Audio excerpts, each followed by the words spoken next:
What is up, y'all? On this Saturday, what's going on? I feel like it's always been a while when I get to do my shows live like this. I'm like, it's been a while, but it ain't been too long, right?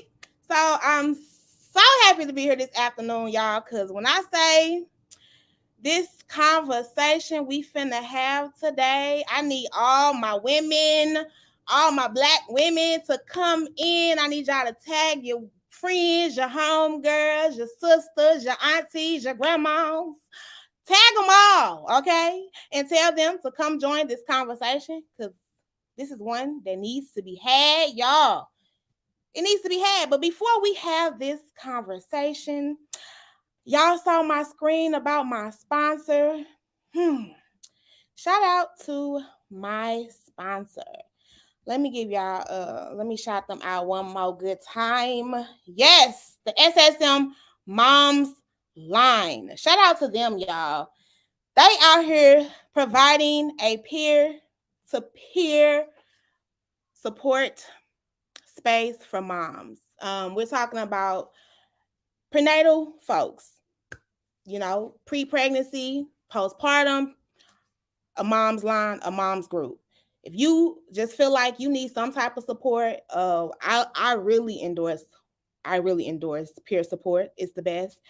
Check out the Mom's Line. Even if you don't want to go into one of the support groups, you can definitely get a one-on-one connect and have you a peer coach one-on-one, or you can come to the moms group, which I suggest because that is where I be like, it's the tribe, okay?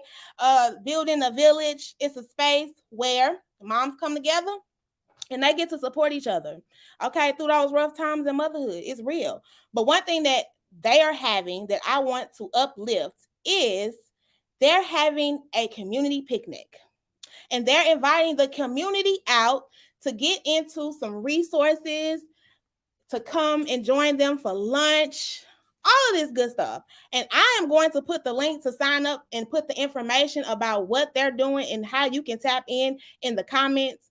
But y'all, check out the Mom's Line. Check out this picnic, the Mom's Picnic, July 30th. I will be sharing about it and talking about it until it happens. We will also be there to show y'all what's happening, but we want y'all to go sign up and come join me at this Moms Group Picnic for the community and get in on these resources and learn all about the Moms Group and getting support. Y'all, tap in, okay? And shout out to the Moms Line for sponsoring this episode. We appreciate you all. Now we got that out the way. Let's get into starting and kicking off this show. And I say it all the time. I got to kick it off like this every time.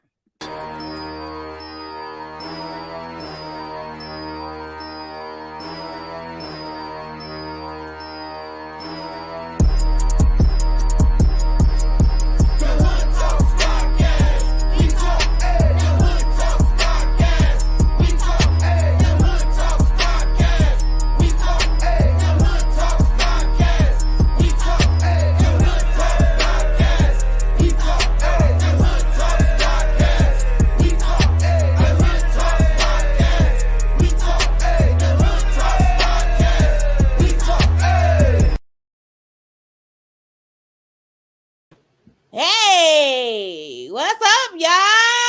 What's up, ladies? Hey. Hi. That intro, boy, had me over here. I thought I was finna start twerking. I'm like, should I just get up and just... I feel like something needed to go down with that intro. Thank you, Stella. This is cool. I like this. Well, I'm so happy that y'all joined me for a tough but real and raw conversation and just needed. Because we talk about Black girl magic all the time, right? We be like Black girl magic and all of this great stuff about Black women. But I just feel like when we talk about coming together in sisterhood, we don't do it enough. So thank you guys for joining me for this conversation. I think this is going to be a really good conversation. So I'm ready to get into it, but I'm gonna let y'all introduce yourselves to the people that's viewing, and I'm gonna tell the people too. Again, y'all share this live and tag your folks and let them know what's up. Tell them to come listen and tap in, and y'all feel free to join into the conversation too in the comments. Okay, let us know how y'all feeling on today and about this having this topic in this conversation. All right. So now let's kick it off with introductions. Come on, Miss Carmen, tell the folks who you are. Good morning. Thank you for having me. So my name is Carmen Safan Wamhoff. I am a apprentice midwife in the community. I'm a doula. I'm a certified childbirth educator, certified lactation counselor. I'm also a CPST tech trainer. Tech. It's a car seat certified tech. So make sure your car seats are in good. And just a mom, a wife, lover of all. I should say that. Especially mamas and babies. People who know me, been in the community, know that's what I do. So you might catch me in a meeting. People catch me in the grocery store, want to ask me questions. It's okay. Thank you for having me, Vanna, and being here with all these lovely women. Alicia, I missed you this morning because I couldn't be there to get back here in time to. So yeah, and there is a baby out there in the wings today. And I'm just like, come on, just let me get through Vanna's hood talk and then we can do it. Because getting dinner and sleep on certain days is hard, but I do it. Yes, we do it because we gotta do it for the community. Right. All right, well, since you did go ahead and throw Miss Alicia out there. Come on, Miss Alicia, tell the people who you are. Hey, everybody. What's up, Vanna? What's up, Carmen? All you other wonderful ladies. I will get to know y'all real soon. My name is Miss Alicia, and I am the executive director and co-founder of Village of Mom at TL. And we have been in the community since 2018, really trying to promote the awareness of education and literacy amongst African American children, specifically in St. Louis City and County. We did some research and we found out these kids ain't reading at grade level. We like, okay, what's going on? Like, y'all passing these kids can't read. And then we try to figure out why they ain't in college because they can't read and take the SAT text and pass it with flying colors. But we'll talk about that later. Like I said, I do a lot of work in the community. We just had our event this past May the 21st. I think we had like over 250 people. Savannah streamed it live. I mean, it was lit. Kids had fun. We enjoyed ourselves. The rain ain't stopped. When it comes to resources, black folks ain't letting rain stop nothing. They came by. I don't know if it was. I don't know if Savannah had to bring some cabs or what, but them kids were coming, and so we appreciate y'all. They came out, baby. I was like, it's deep up in this mug. Okay. It was a good time. The DJ was crack-a-lacking, baby. I was like, hey. And you can go back and tune into that on our YouTube page. If you missed it, you can go tap in. Shout out to the Village of Moms, STL, and the work that they are doing in our community. I appreciate you, Miss Alicia, for joining us today in all the work that y'all do out there. Shout out to Mia, too. Yes. I forgot Mill too. Me, hey, what's up, Mill? What's up, boo? Yes. Shout out to Mia. All right, come on, Miss Queenie. Tell the people who you are. Hello, ladies. I am so excited to be here. Thank you for the invite. This subject and topic is definitely near and dear for me, just being a Black woman and just going through the experience of it all. I am Queenie VC. I am the chef educator at Neeks Eats. I am new to the community platform. I have a very big, beautiful garden in my backyard, and I cook starting from seed. It's all natural, non-GMO. I am teaching kids and youth on how to start their own home gardens. I do cooking demos. I also cater to events, charcuterie cups. I just want to teach people how easy it is to grow your own food, to know where your food comes from, and how to budget your groceries. If you're on EBT, I want to show you how to maximize that in the most healthiest ways, and what farmers markets takes EBT, and how to build budgets, how to build a shopping list. And I love to cook from scratch, so I want to teach people how to do that. And I just want to plant these seeds in communities where there's food deserts, where I don't want you running to the corner store because you need a loaf of bread. I want you to go get that yeast and that flour, and I want you to go make your own bread. You know what I mean? So that's who I am again. And I do spoken word poetry. I do storytelling as well. I love the children. I love the children. I love the babies, and I love my moms who are out here single, like really trying to pave a way. I just want to make it easier for you when it comes to nutrition, food, and if you need help with catering events. Yes. Well, shout out to you in that work, honey, because come on over here. I'm trying to get better. I'm trying to.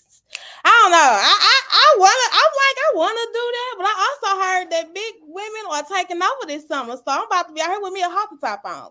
Okay, you can do that with a nice, beautiful salad on the side. There's nothing wrong with that. You can do that with a nice, beautiful salad on the side. You got to get the salad first. Matter of fact, you get the salad first, then you go to the other stuff. But yes, oh yeah, I'm all for it though. All for that. Shout out to you in that wonderful space in that work, honey, because it takes us all. Come on. Now, y'all, I got this one right here. Shout out to Miss Tiana. Okay, let me tell you something. People come in your life and you don't know that they're going to be in your life again, but they in your life. You be like, girl, like we really clicked. And I just love Tiana, and I appreciate her because when she showed up and said, hey, I got you. What you need, let me know. And it's been real and on ever since. So, Miss Tiana, please tell the people who you are. Vanna, out of all the things I do, this is very honorable for you to have me on here today. This is the best thing I've done in a long time, and I do a lot. So, my name is Tiana McGaw Beret. I use she, her pronouns. I am the Black Organizing Programs Lead for Planned Parenthood. I am also the statewide VP of Diversity for the National Women's Political Caucus for the state of Missouri. I am on the formerly NARAL Pro-Choice Missouri Board for Reproductive Freedom. And I am also the co-founder of not-for-profit, The Mission Attempt, who started about 3 years ago, just during the pandemic, wanted to adopt families for Christmas. I had just lost the state representative election, and I had some people that was really upset that I lost that election, and they said, Tiana, what do you want to do? How can we help? I said I wanted to take care of my community. I said during the pandemic, there are going to be a lot of families that cannot afford to buy toys for their children. So within a month, I raised $10,000. We gave it out in the community and adopted. And that former year, last year, we raised 20 grand and we adopted 40 families, 108 kids. And this year we're shooting for the stars. We still, we got one donor this year that's already promised 10 grand to help us reach our goal. So one thing about me, I've sat at a lot of tables and I've been the only Black woman at those tables. And I'd be doggone if after being the only Black woman, if I wasn't going to learn how to come out of them tables and help myself and help Black women. So that's how me and Savannah, she's one of them Black women that I've said, look, come on, just trust me. And she's been trusting me. And we're gonna create some magic together. It's steady. She's still, a tough cookie, and she's got her, why should I be there? Why should I do that? And I'm like, Vanna, I was you. A tough cookie. Trust me, I was you, Vanna. So thank you so much for having me on your show today. Well, thank you. And if y'all didn't know, I'm gonna need y'all to go ahead and know and make sure you note the date, July 16th. Your girl from me and Tiana from Bill and Wine. Wait, I'm messing it up. Bill and Tiana, Wine About the Region podcast will be collaborating to bring you all a forum. Okay. So y'all, Yes, I forgot to mention one about the region because we haven't been, shout out to Bill Ray. Bill Ray, I love you. We haven't been, I've been doing so much that I haven't had time, but I do a podcast and I met Shavana actually because she was a guest on my podcast during the pandemic. So it's been love at first sight. She saw my energy and that she got that energy doing her thing. So I'm sorry I forgot to mention that. But yes, I'm looking forward. We're doing a forum with District 1 candidates, Chairwoman Days and Councilwoman Terry Wilson. So both of them are good friends of mine, and I'm looking forward to having a conversation. Yes, yes, yes, yes. Me too, y'all. So make sure again y'all tap in and don't forget that date, July 16th is going down. You'll be seeing more about it. All right. We could talk about that, but let's get into why we here, y'all. Are y'all ready? Let's get into this and why we are here, Black women. Share this live, okay? Because we finna have this tough conversation, but again, it is so much needed in our community. Now, I'm sure everybody has felt some type of way about another Black woman, right? We gonna keep it real and raw. We all can't get along. We all just cannot get along, right? But that doesn't mean that we cannot be nice and support each other.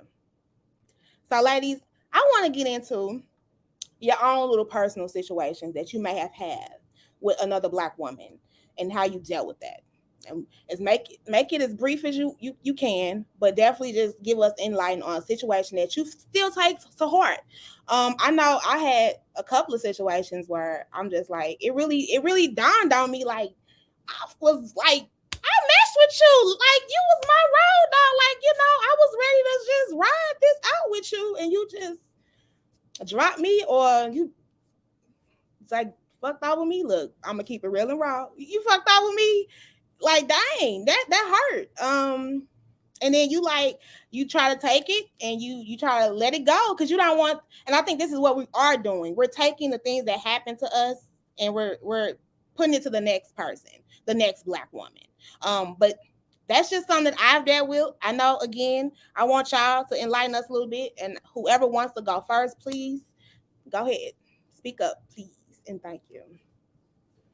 I'll go first. I think my first relationship with a Black woman, unfortunately, was a mother, my mother, who was abusive. So I already had a negative connotation of what a Black woman was and what she looked like. So to me, she was a crackhead. She was a prostitute. She um, was a street wild. It was the wildest thing that I put in mind. That was my first definition of a Black woman. So off the top, I didn't want to be one. You know what I mean? So it's like I had to figure out who I was at an adult age as a Black woman. I'm from Iowa, so I don't speak like everyone else. I don't carry myself. My mannerisms are very, very much old school. If you come over today, we having high tea in the garden, and so it's hard for me to fit in or to find my place in the rim of Black women because oftentimes I'm labeled as too white.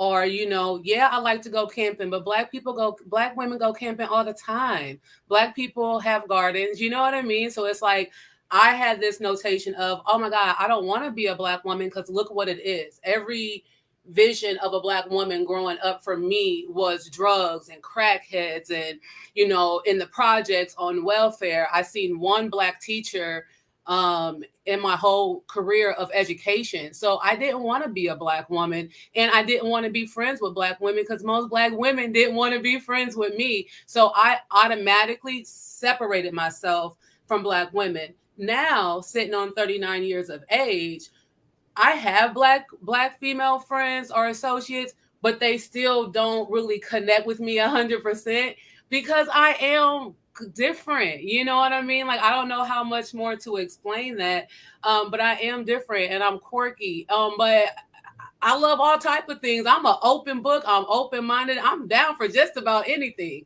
Right. Because that's the spirit that I have. So Right. my relationship with Black women definitely is still a work in progress. A lot of it is that I'm taking ownership of why I feel that way. And when I found out and did the work, it was like, oh, my first image of a Black woman wasn't Maya It was Angelou. a It positive. wasn't.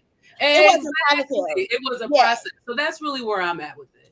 No, and I understand that. I think what's valid, what you said was that the images that we see of Black women a lot of times are negative images, and it's like you said, you kind of get to the, I don't want to be associated as being a Black woman, or I don't want to be associated with, but then now this is my pushback because we talk about this a lot too, right, Tiana?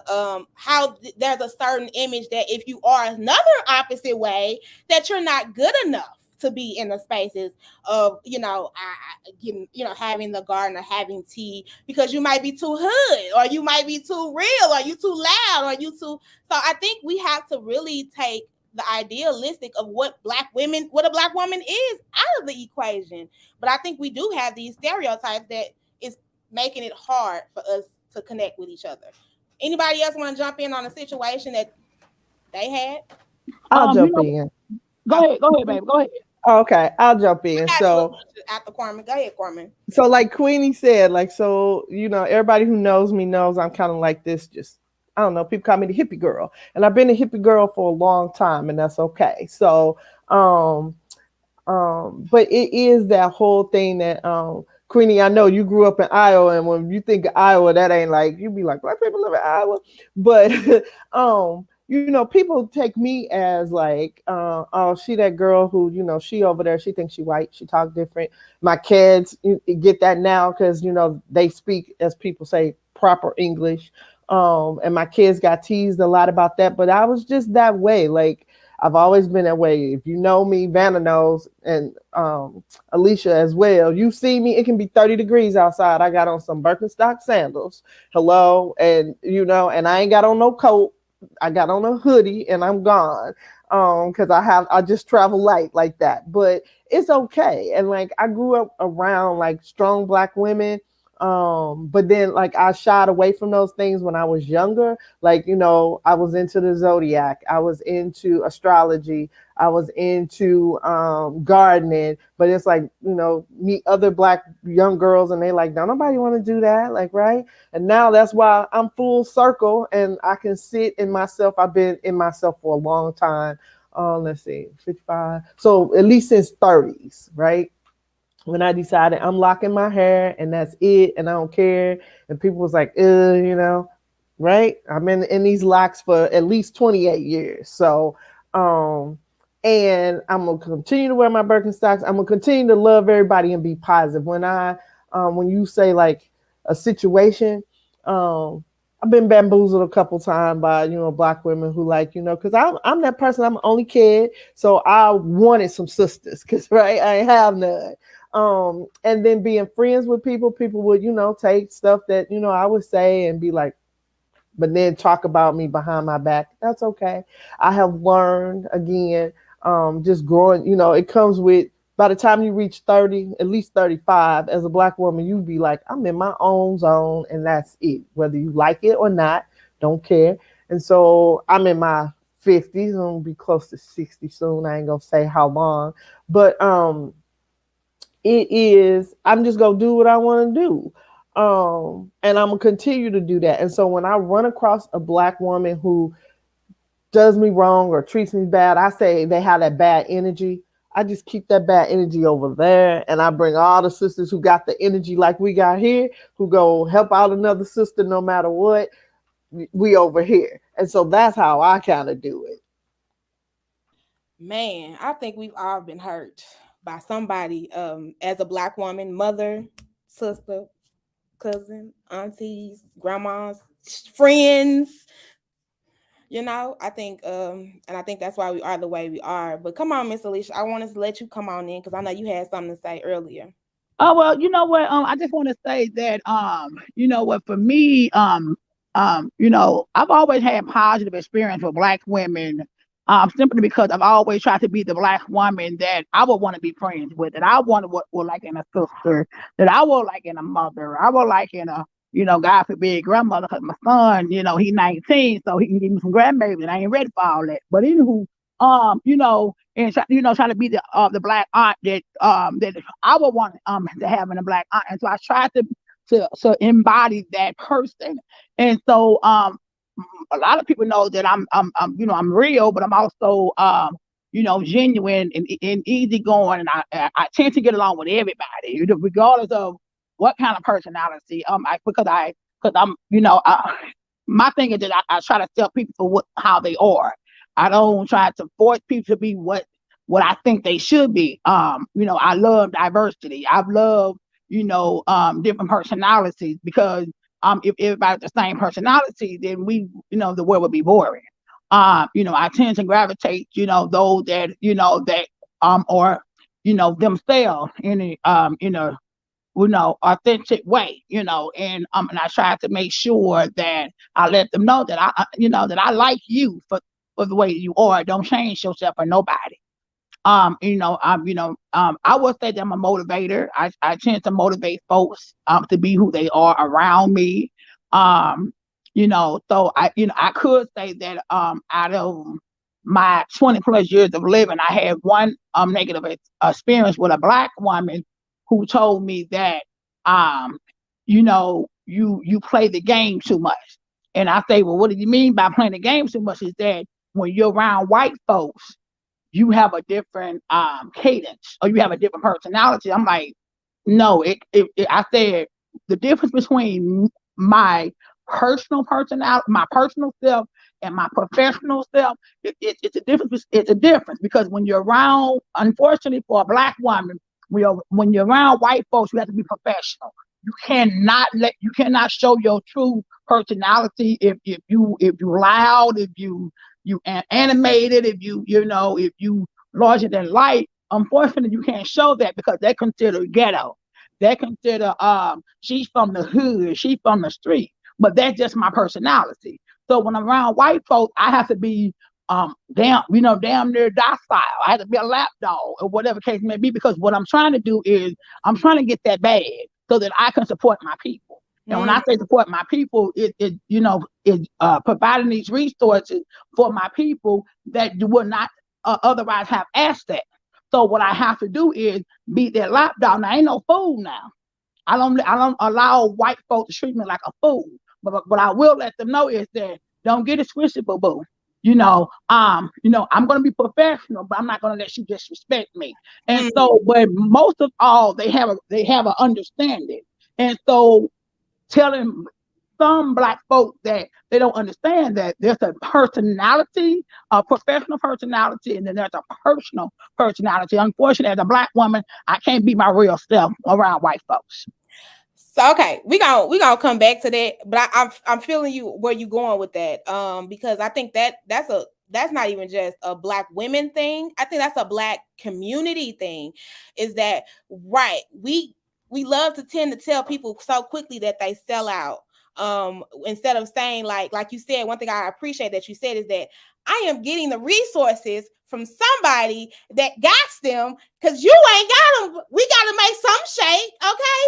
We have to make some shake over here, and I'm bringing it back to you. I care and love you. I'm bringing it to you, okay? I ain't selling out. You can't. I ain't asking you to pay me. I'm sorry, I had to drop the mic. I'm not asking you to give up your coins. I want you to save yours. I want you to invest yours. I'm trying to get you to get generational wealth. I am coming from the people who already got it tenfold to get it and bring it back to where it needs to be. That part. Okay. Yes, ma'am. Yes, ma'am. So I'm with you on that, sis. Ooh, that's a whole nother conversation, though. We gonna stick to black women, okay? Because I'm with you that it is a quick thing of like you selling out, you're changing up, and I love how we all kind of said too, in a sense that we could not always be our authentic selves, because it was either we too white or we too hood or we too loud. I get that all. You loud? I'm so sorry. I'm still loud. Or Vanna, it's not that we, right, you either as a young black girl, you too white because you talk a certain way, right? Or but Mhm. all we see, as for me growing up, being as old as I am, I didn't really see black women on TV. Like, you know? And if you did, It, it was a certain type of black woman, right? right. Natiana, I ain't gonna put you on. I ain't gonna put you on Front Street, but I know that we've had conversations because I really talked to her about me being my authentic self and being who I am and how I don't want to change. When we, especially talking about getting in political spaces, right? I don't want to change. I want to stay who I am, and I want to rock my sandals, my flops my Nike flops. I like, I'm a t-shirt kind of girl. Like I want to stay in that space. I love my locks. I want to keep that.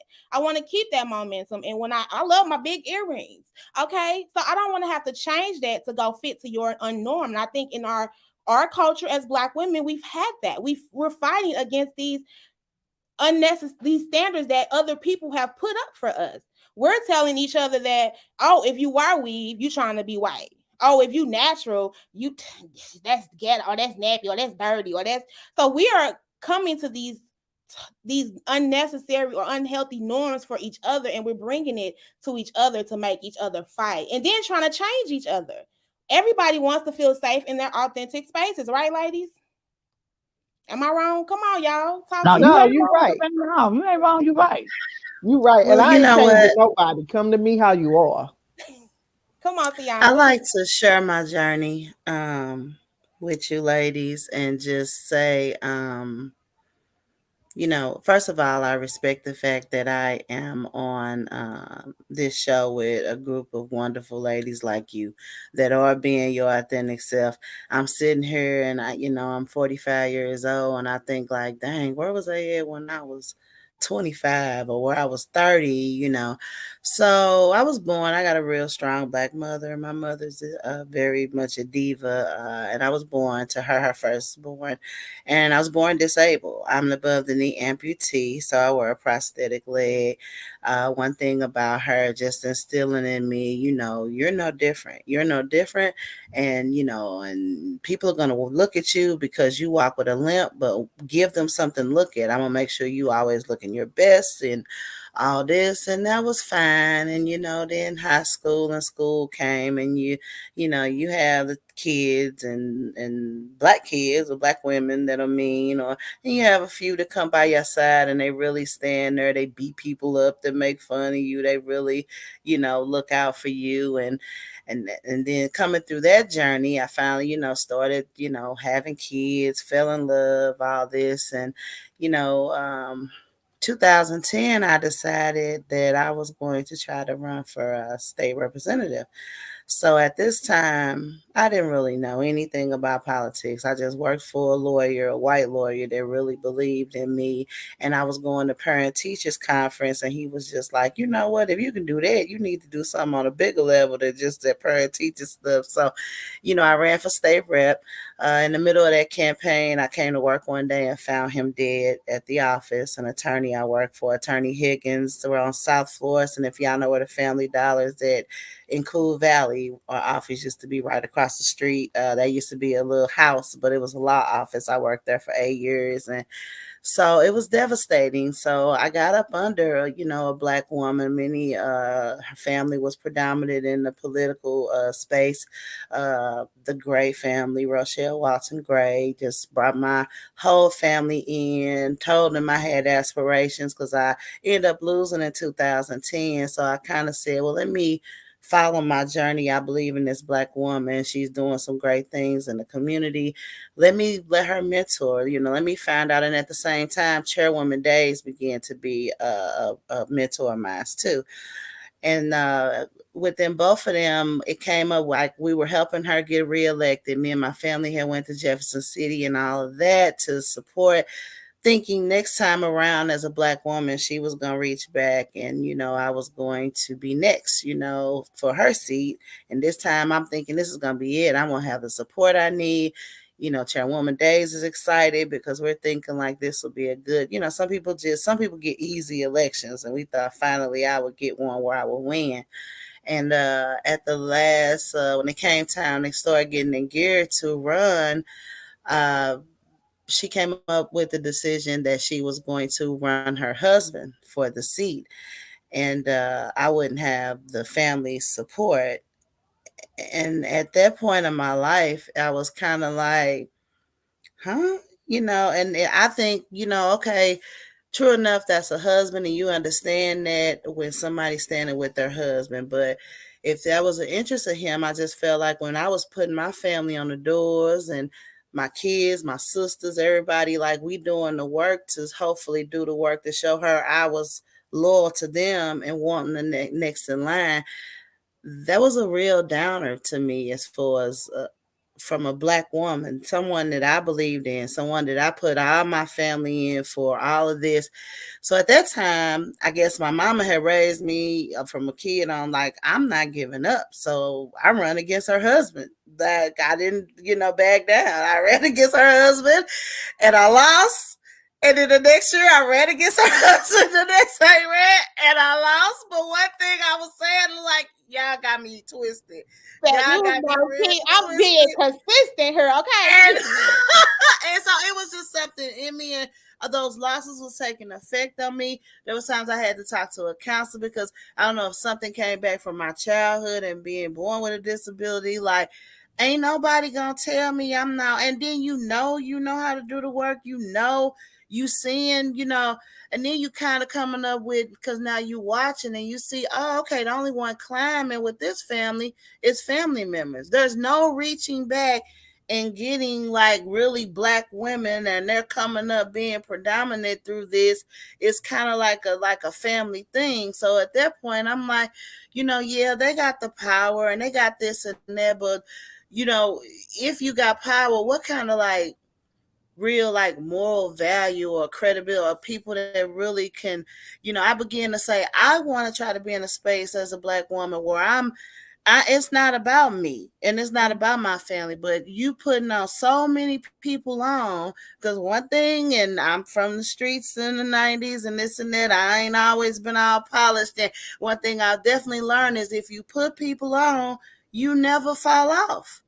If you put people on and you put them people on and you the one making sure them people eating and all that different stuff, how you gonna fall off? So I just couldn't grasp why, it was like this. I'm like, okay, whatever on them. So I began to mentally, just after getting counseling, after my mental health, just like, I am not a loser. Even though I'm losing these elections, I am not a loser. I'm gonna keep going.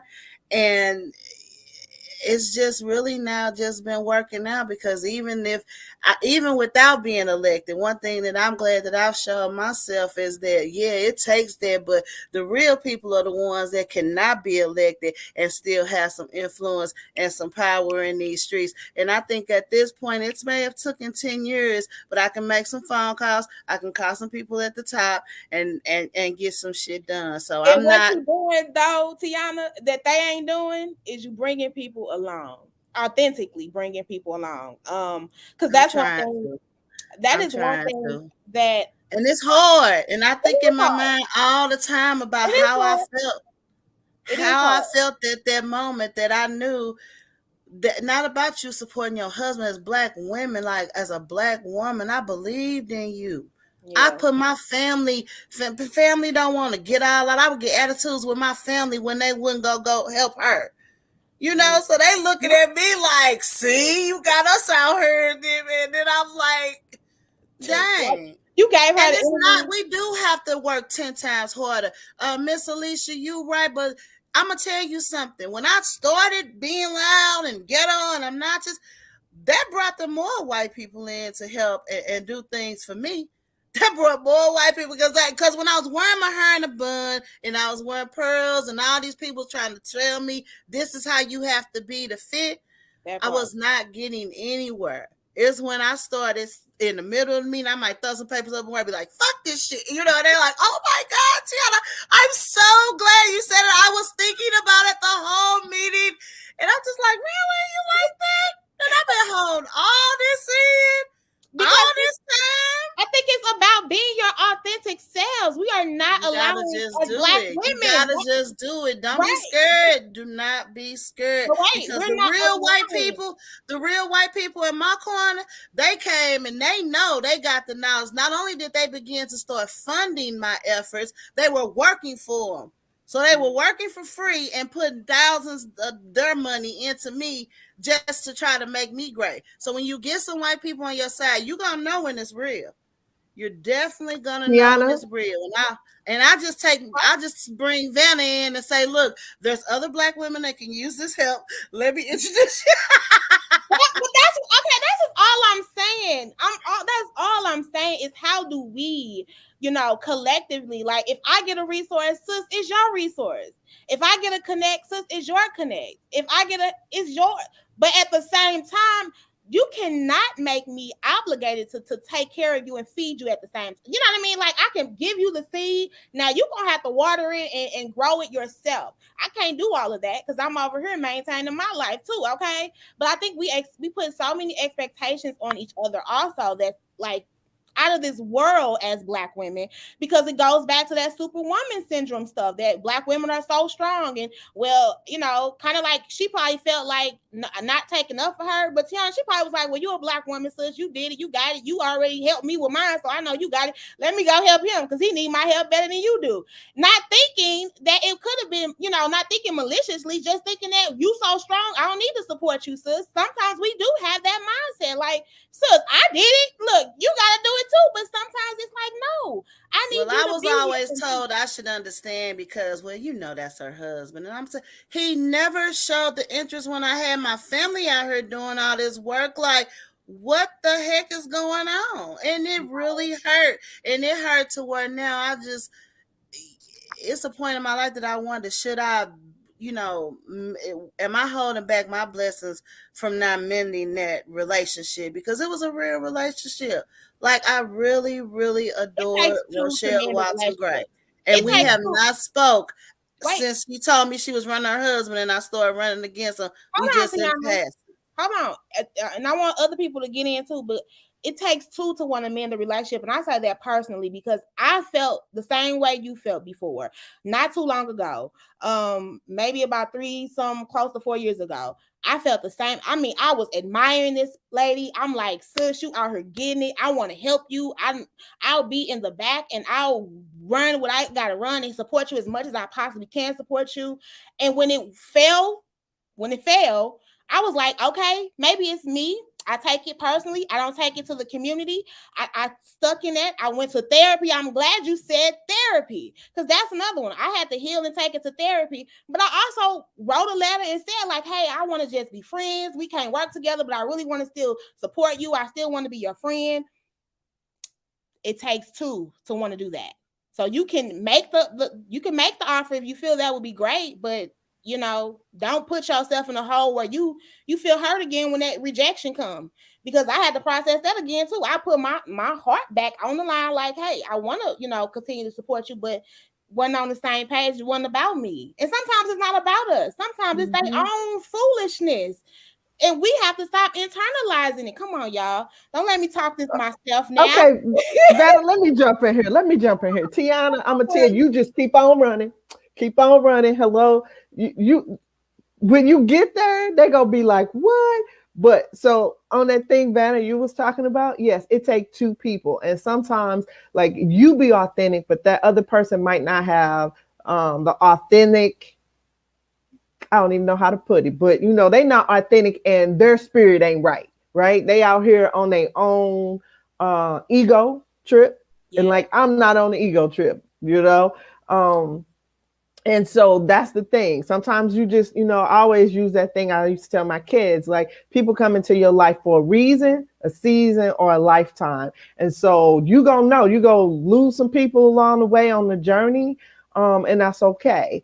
Because then you'll pick up other people who go keep your momentum going, keep you doing what you need to do. And yes, I'm grateful for all my sisters that I got, like that I have learned came from other mamas and daddies, and they behind me, and I got their back, and they got my back. I'm like eternally grateful for that. And I have lost some people along the way on this journey.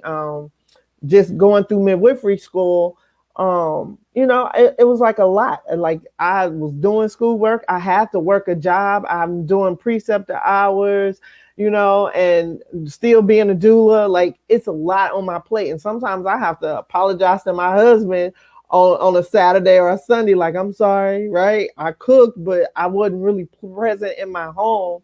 But now the school is over, I got a little more time, and he was like, whatever, I know what you're doing. And so, I understand. And Right. I'm grateful for that as well. Cause, but yeah, sometimes you just got to be like, okay, that relationship is over there, and I'm going to keep that mess over there, and I'm going to keep moving. So, yeah.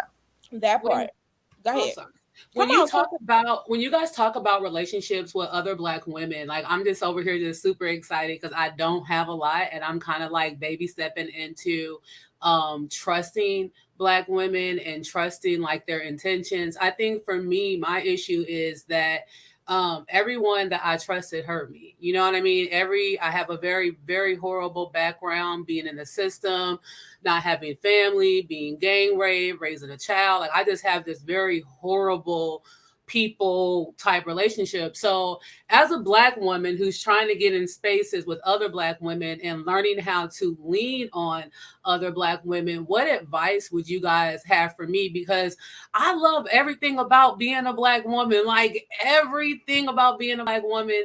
And I just want to like get more confident, more secure in learning on how to like, I feel like I run black women off before I can get them to like see this cool little butterfly over here. So what advice do you have for a black woman who's probably, I don't want to say new in the game, but I am being open and really learning how to lean on other women because black women lean on me all the time. I will give you a recipe. I will teach you how to do something. I will help you with everything. But me, I always shy back and be like, I'll just get it done on my own. But there's situations, especially coming out being a community leader, working with the youth, I have to learn how to lean more on black women and know that it's a sisterhood, it's a connection. And I just want to just get some advice or some motivating things from you guys on like what I can do to kind of better, fall into that, if that makes any sense. Be your authentic self. I think we don't do that enough. I think we coming to people with traumas. I think we're coming to people with agendas. I think we're coming to people with egos, to each other, with all of these things. And then we're not being honest or we're not being transparent because we're scared. But don't you think someone else who's I tell people this. Now I'm very transparent. I say this all the time. I'm still in the healing process. I've been traumatized. So when I'm coming to you, I am coming to you humbly. Like, just know I'm not all perfect. You know what I mean? No one is though, right? No one's all perfect. But you have to. I feel like we have to communicate, even when it gets to you feeling like you're feeling attacked, because I think we do that too. We have a guard up. It might be me simply saying something like, I like your hair today. And it might be something in your mind that you've been traumatized by, that with your hair. You like, what you mean you like my hair? What's wrong with my hair? What's wrong with it? No, I just really liked your hair. So I just think we have to really think about, a lot of our women, black women in our communities, have had a lot of trauma. And we bringing that and showing up with that to each other in our relationships with each other. And that's what we talk about, healing, right? Healing. Yeah, I agree with you, Savannah. On that, I think what happened is that sometimes it's not what you say, it's how you say it in your approach. What I've learned in my 20 years of being a community activist and advocate is learning how to work with different personalities. When you are out there in the community, you are going to come across folks that will be difficult to work with.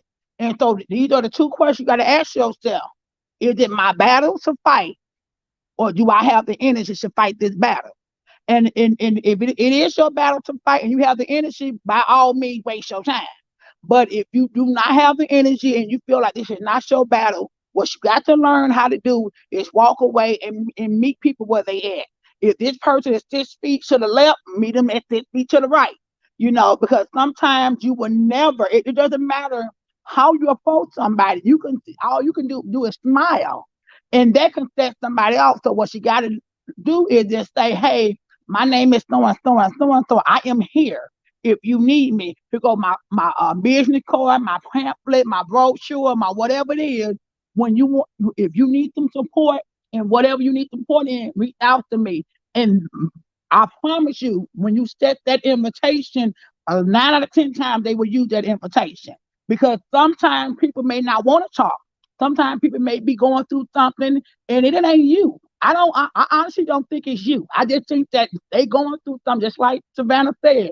Something happened. They all in it, and don't take it personal. Just don't take it personal. It's not you. Just give them an invitation by extending your business card brochure, and just say, I'm available whenever you're ready to talk. And that's my recommendation. I like that. I like that. And I think we I'll also just add real quick, try to show up too. I'll try to show up and bond, and don't be scared for like those little personal intimate moments, because there's a lot of times, I mean, just the other day Vanna thought I was lying, but she had said come over. I wasn't able to make it that day, and I was gonna do everything in my power to get there this day. She thought I wasn't gonna show up, because in life all you have is your word. That's all you have is your word. And I take mine seriously. And there's a lot of people, even down to my little grandson. If I tell him I'm going to walk in the door with something, I leave and come back, I just sit there. He takes that serious, because I've raised my kids and then his dad. All you have is your word. So use it wisely. yes, that I think that is so true. And I just want to go back a little bit, because I think Miss Alicia said something that hit for me is you're just not gonna click with everybody. And I think we have to take that in consideration, that everybody can't move the way I move, or it ain't gonna vibe the way I vibe. That don't make you bad. That don't make me bad. That just make us not compatible, but I don't wish you any bad. I want to talk about this. When we get into these situations where we're trying to work with someone who does not want to, who's not on our level, or it's conflict happening, how can we handle this in a better way than how we're handling it now as Black women? Because we are so quick to go air people's stuff out. Say you've been friends for 20 years, or you ain't friends no more, so now you ready to go, that ain't nothing, da. Like, how do we handle the fall-ins or the disagreements better? How do we do that? I But think Van, I want to share my personal experience with Mia. Mia and I have been knowing each other for about, I think I met Mia back in 2009 or 10. So that's a long time. And I met her. I mean, we've been on each other for a long time. But when we decided to form a group together, that was the first time I really got to know Mia, like really truly know Mia. Like, we had to work together to the point where Mia and I even called each other bitches, because when you have two different personalities and you trying to form an organization together, we clash. We like, when I tell you, it was bad. But then what happened is that her daughter had said, Mama, Cece, y'all are two Black women. Y'all are going, y'all love each other. Like, she really brought it back to what mattered. And then, so what I had to learn is that accept each other's differences and celebrate each other, like like similarity. And so what I had to do was sit down and have a very authentic conversation with one another. We got so real with one another. We ended the conversation with tears. We were like, we are two Black women. The world don't think we're gonna make it. The world don't think we're not gonna laugh, because already the world thinks that two Black women can't work together. The world thinks that two Black women cannot get along. And Mia, I said, we be damned. We be damned. And so we had to work together to make sure that we set boundaries with one another. Yes. What works with one another. Come on, y'all. We also had a conversation. So anytime I'm feeling offended by what Mia said, I would come to her and say, hey, I didn't like when you said stuff. She go, oh, my bad, sister. I apologize, and we'll talk about it, and vice versa. We Accountability.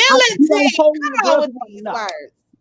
We don't hold it. And then I go tell Savannah, guess what? Mia, da da da da da. No, I tell Mia directly. This is how you affected me, and we have that conversation. So, like I said, I'm known Mia since 2010, but I really knew Mia in 2018. And when I can tell you that ain't nobody come between me and Mia. I can promise you, nobody can come between me and Mia because we had that conversation with one another. Yes. I just but those things, and I think we don't talk about it enough, is like you said, we are so quick. I've heard somebody say this, that we'll apologize to our men so fast and we'll cater to them so quick and be like, okay, baby, I'm sorry. But when it comes to your friend or your girlfriend, you won't do that. And then you're not respecting each other's boundaries. Oh Lord, I done had that one right there. You be mad because I am setting a boundary for myself. I've told you I've been triggered. I've told you I've been hurt. I told you I am soft. Like, I'm setting a boundary. You can't respect my boundary line, sis. And they can't. And you know why they can't, Vanna? Because they don't know. A lot of Black women don't have the tools. They don't have the skills. They don't have the verbiage. They don't have the context. They don't have the confidence. They don't know. The first time I told someone that, hey, you're not respecting my boundaries, they was ready to fight with me. They took it so personal. And I'm just like, yo, I'm just saying, I meditate at 5. I don't want you calling me at 5 o'clock. You know what I mean? It's like, I'm not trying to be rude, but it's like when you start setting those boundaries in your life to protect you and your space and your energy, your unit, your family, your business, boundaries is just not personal. It could be business, all of that. When you start doing that, people take it personal. And at first, I used to get upset. Like, why are you taking it personal? My therapist taught me how to make these boundaries. I'm making boundaries, dang it. And it's like, oh, you don't even know what boundaries are. In fact, you need to set some yourself and you need to respect some. It's like, oh my God, I want people to know and understand my boundaries. But I think a lot of African Americans in general just don't have the tools of positive communication, listening to understand. They don't have the tools in their tool belt to properly say, hey, you made me upset. And I'm coming to you not because I want to fight you and drag it out in the streets and be on World Star, but I really want to sit down and say, whoa, you offended me when you brought that up. Or, hey, moving forward, can you not mention that? Because that's triggering for me. And I shut down. We should be able to have these positive, strong communicational conversations with people, and no one has to be offended. But the question goes back is, how do we give them the tools? Who's giving the tools? Who's training the tools? Because I'm telling you, parents are not, I don't care what no one says, it's not back in the old days. We need some of that old days to come run up into this future because our kids are so far gone. Like, we need to mix some of the new stuff with the old stuff, but we do need to bring back some of that original foundation because kids don't know how to communicate, especially with Black. If we start talking about Black moms, my 17-year-old can come into my room right now today and say, Mom, I don't, I'm not really feeling it. I'm not washing them dishes. But I'm gonna get them in the morning. How many of y'all right now got PTSD right now thinking about leaving some dishes in that sink? Even the nerve to come to your mama with that conversation. But I created a space for my Black child, my Black daughter, to be able to say, hey, Mom, I'm mentally not feeling okay. Or I don't even want to hear your mouth today. So can I wash these dishes tomorrow? Or whatever the case may be. But I didn't grow up with that. I don't wash dishes. At least she knows how to communicate with you, though. That's a good thing that she knows how to communicate. How can we start giving more of those communicational tools? Because now we need it as grown women, but I think we need to start teaching that elementary, like what are we doing or what can we do to start giving people those tools on conversating and just having those conversations. It's okay to tell someone you was upset because when they brought that homework assignment in, they slammed it on the desk. It's okay to tell your spouse, I'm tired of picking up your drawers every day when the basket is right. It's okay to have those type of conversations. So what can we do so that we can give people more of those tools on communicate? So Queenie, so now that you say that, like, as Black women, it has kind of become full circle, right? And you said how many of us got PTSD about dishes? Well, when I was growing up, I didn't have to do dishes. My daddy was the one; he did everything. Like, and I don't do laundry. I'm tell you, people who know me be like, "What? I don't know how to run a washing machine." I ain't gonna lie, because that's my husband's job. That's what he like to do. I just take off my clothes, put them in the pile, and they wash, dry, folded, hung up, right? So, but it now we are those women, right, that we wanted or needed, and we are doing it, and we're teaching the younger, right? Like Vanna's got little girls, right? I know other, like all my kids is grown, but I got grandkids and granddaughters. So we are teaching those things that like we need. So like I know it feels like it's not, but for me, being getting ready to be 56, it feels like a whole shift back to like the 70s. You know, when you used to walk down the street and you see the soul sister, she'd be like, "Hey little girl, how you doing, little sis?" That's what I'm seeing.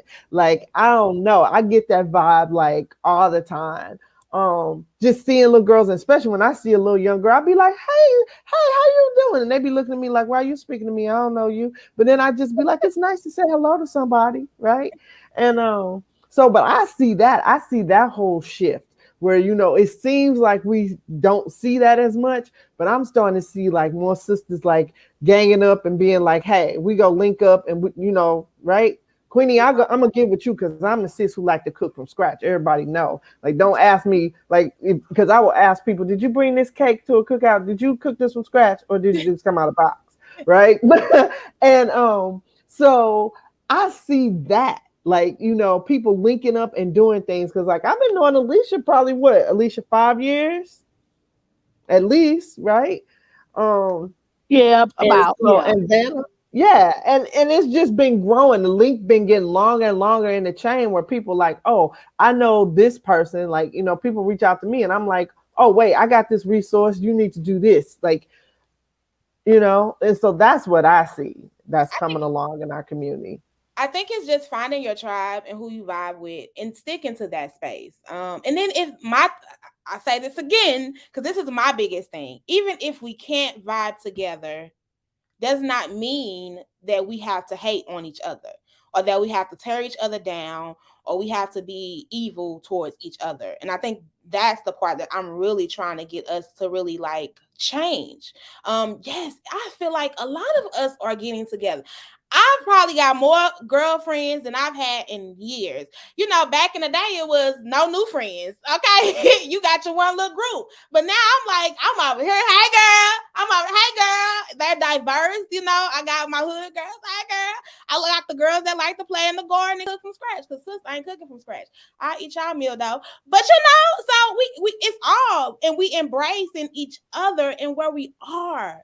We're accepting each other's similarities. And if we do have differences, like Alicia said, we're working through those. We're talking through those and we're showing up to say, this is why I am the way I am. I'm sorry if it offended you, sis. You know, I apologize. Again, it goes back to the accountability with each. Like, you know, I can say if I hurt you or if I harmed you, come on, y'all, with me on this one.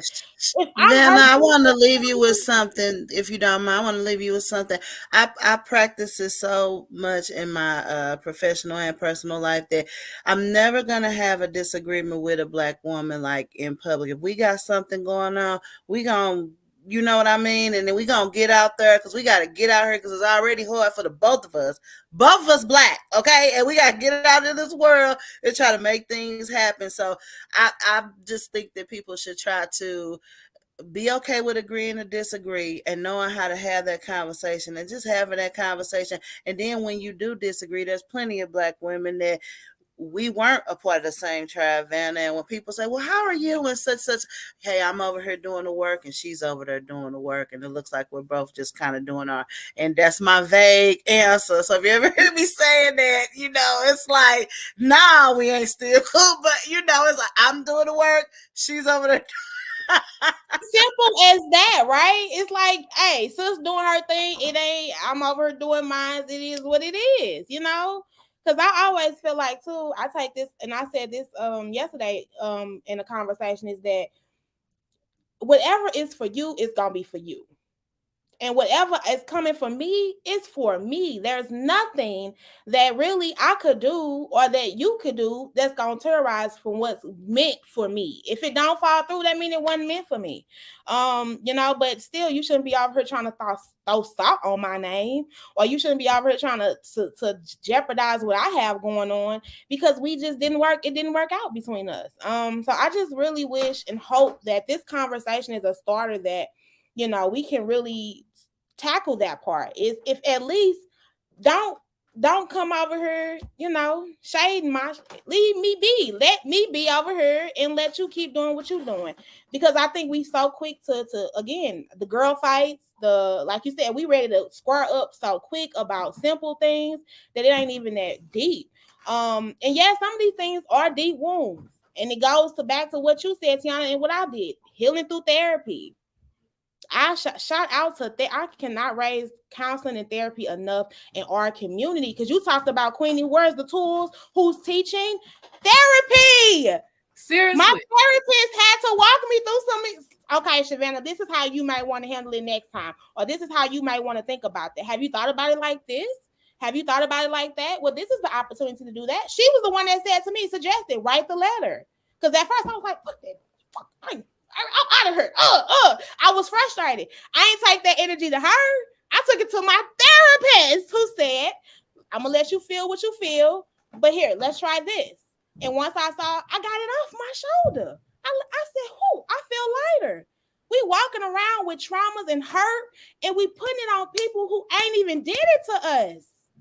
Or we haven't healed. For Black women, I'm really into the Ifa religion. I'm really into the sun, the moon, and the stars, and I'm all about healing the little Black girl. I do a lot of work with women who we talk through those traumas, and we talk about, why do you respond that way? A lot of the times we respond because the little girl in us ain't healed. We got daddy issues, mama issues. The male teacher growing up told us we couldn't touch computers and it was a man's world, but we always loved computers. So it's just like, we have this little girl inside of us as a Black woman she sprouted, but she never got to flower. So until we as women handle that little girl in us, we really don't get to come to our true authentic self, so we can really give people our true authenticity.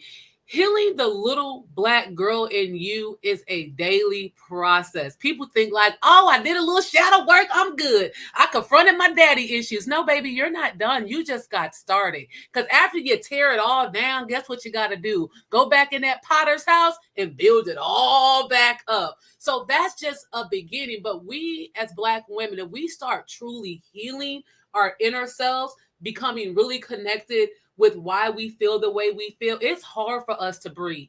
I hate having to go and talk to the white community because I don't want to come off too aggressive or to this. And the one thing that I had to learn growing up in the foster system is code switching. Black women automatically code switch automatically. Then you have some Black women who just don't code switch at all. I'm still in the place of trying to figure out, when do I code switch? When is it appropriate? When the bill collector call, your mama answer the phone. Hello, my name is Queenie. Nice to meet you. You know what I'm saying? It's like we go into this automatic code switching. Are we supposed to be code switching as Black women? Should we? No, we shouldn't.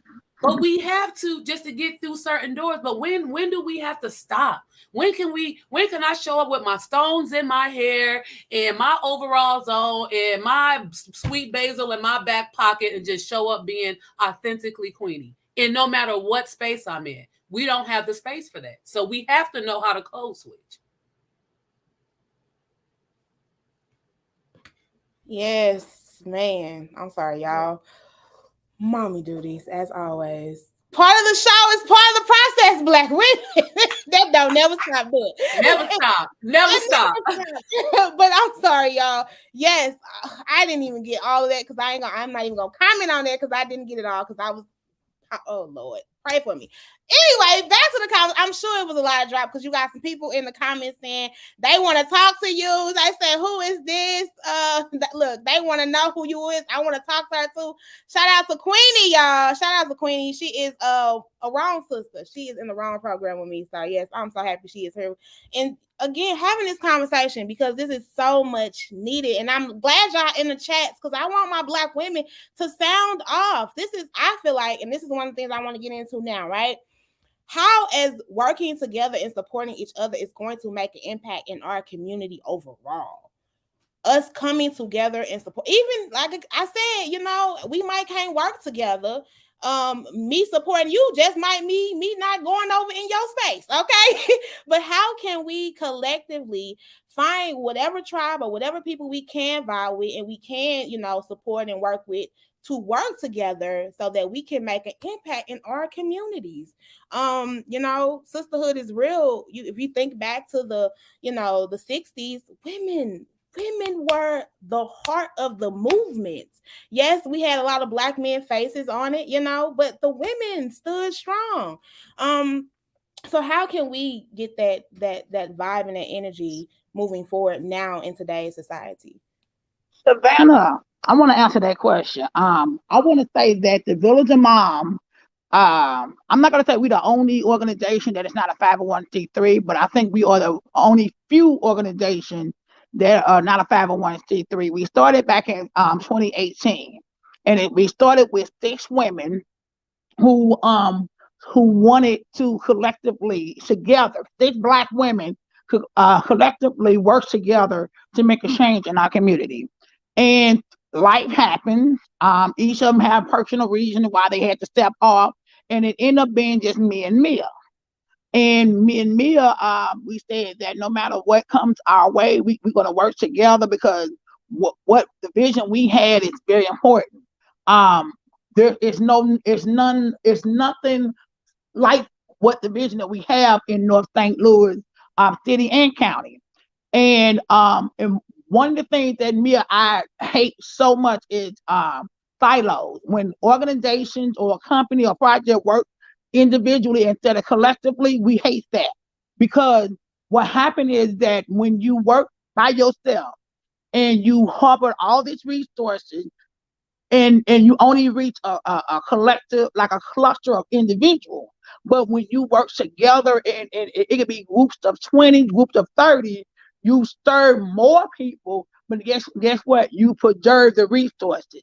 So the resources is not scarce because you got all these people and then you got 5 pieces of bread, but you got 100 people. And so what me and I told our partners is that if you are about silos, you cannot operate with us. You cannot work with us because we all about organization working together. We're not competing with one another. We don't want to reinvent the wheel. Yes. If Savannah got a podcast going on, we're not going to create a podcast and say, okay, we podcast. Number 2, nothing against multiple podcasts. But what happened is that if Savannah got a podcast and we got a resource fair, what we're going to do is say, Savannah, let's work together so that you broadcast the resource fair. We provide these resources to the people, and guess what? She got her needs met. We got our needs met. It's all about finding what each other have and work together to benefit everybody collectively. And when I tell you, I've had people tell me,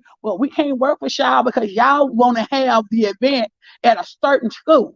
Y'all want to have the event at a certain area. We don't do them areas. We don't do them schools.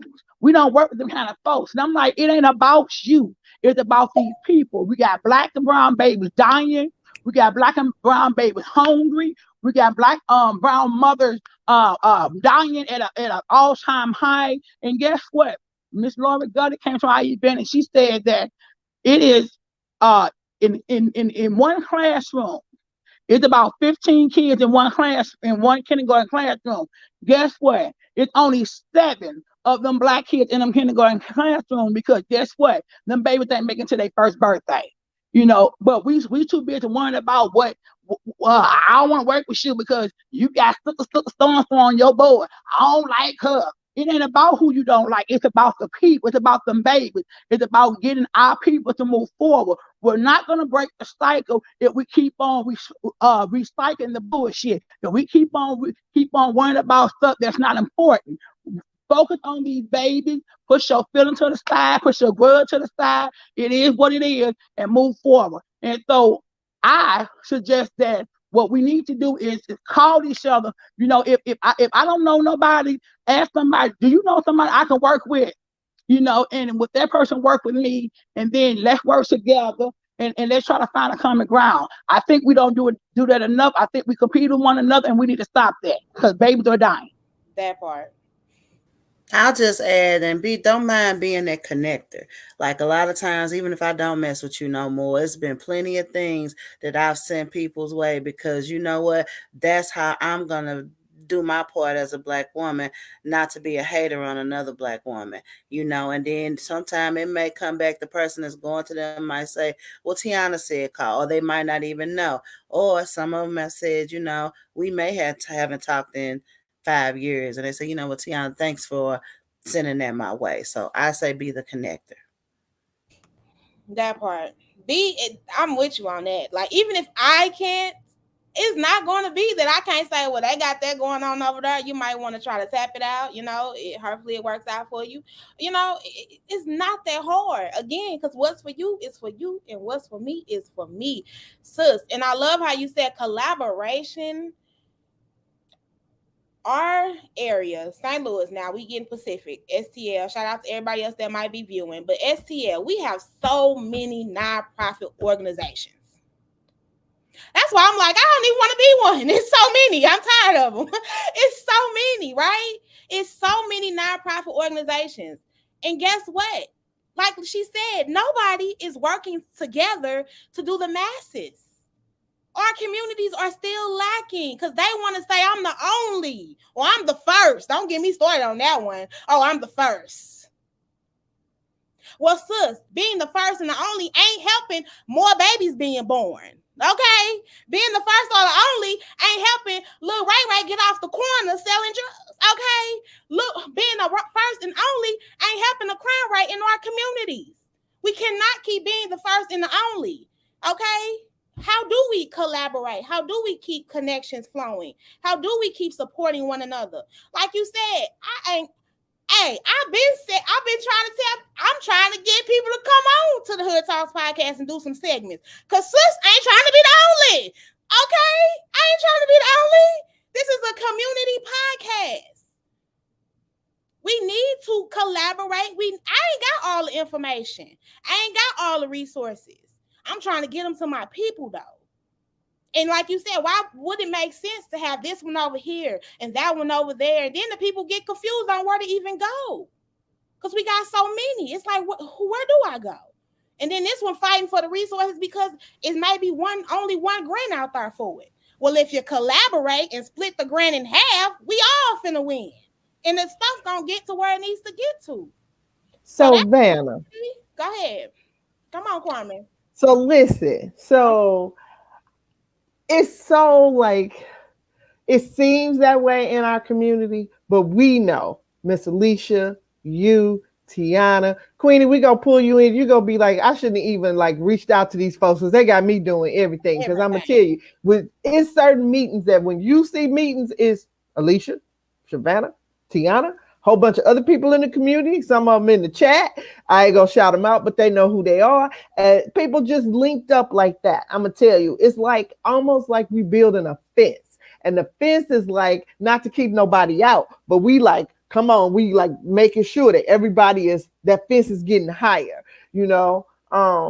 just I don't even know how to like express it, but yes, it's so many people and resources out there that people look back and say, oh, do you know about this? Yeah, here, this. Like, it's so many of us doing that it seems like, oh, that's okay. Like, you know what I'm saying? Like it's not really happening of the connecting. Yeah. I think it is. It is.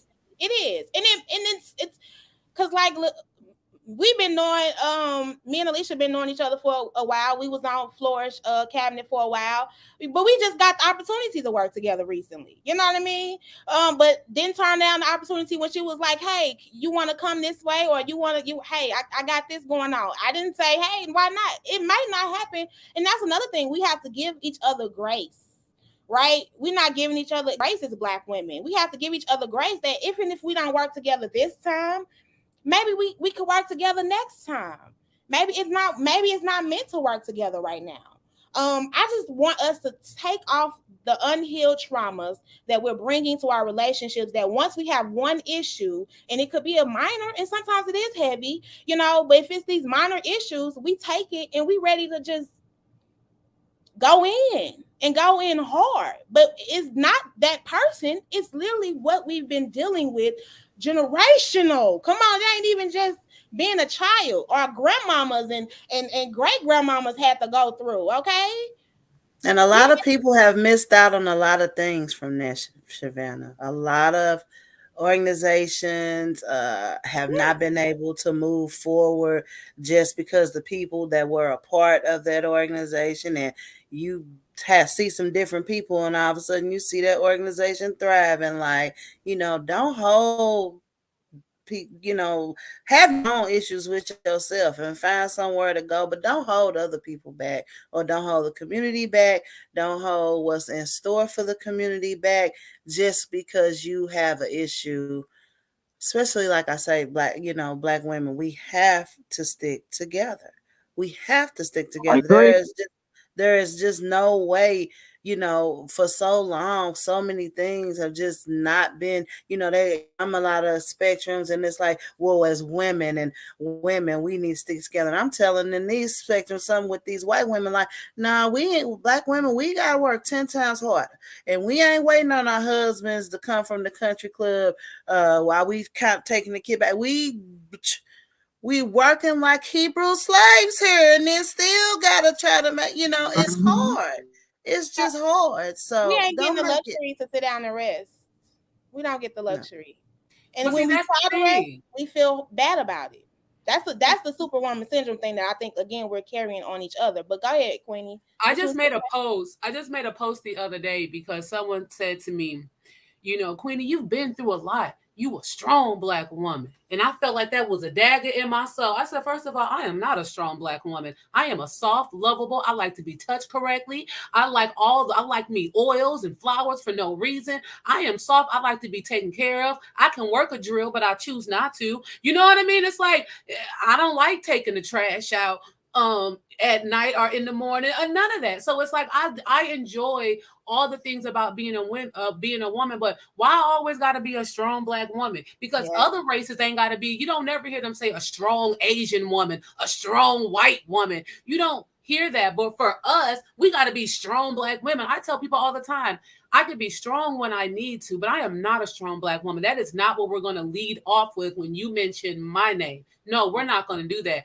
I'm soft. I'm lovable. I cry. I'm sensitive. When don't yell at me, don't raise your voice. Like, you know what I mean? It's like I'm Yes. all these We, things that other women and other races get to be, but why I we always got to can't. be the angry Black woman? So when I go into school conferences or different things like that, I have to go in there not thinking, oh, here they gonna think, here come the angry Black woman. I put in there, oh, look, they probably thinking, look at that bad, sophisticated, educated Black woman coming in here to advocate for her daughter. That's the mind frame that I go into the meetings with, even if they have that. But I change it as soon as I open my mouth. People are like, oh, you're not one of them, but I still represent them. I love my ghetto girls. I love my ghetto girls to the end of the moon and back. You got to keep one of them no matter where you go. Because I'm telling you, they just have their ear to the streets in ways that I could never have it. You know what I mean? So, and I think you made a good point as well, Vanna. We are collectively different. We're unique. But when we come together, the magic of having my hood girl, my law degree girl, my gardener, my healer, my advocator, when we pull all those powerful Black women together, the work that can be done is just a sonic boom, just waiting to explode in all of our communities all around the world. And for St. Louis, I tell people all the time, I'm on the outside looking in. I have a love and appreciation for St. Louis women that I never thought I could have, because I didn't think they liked me when I first got here.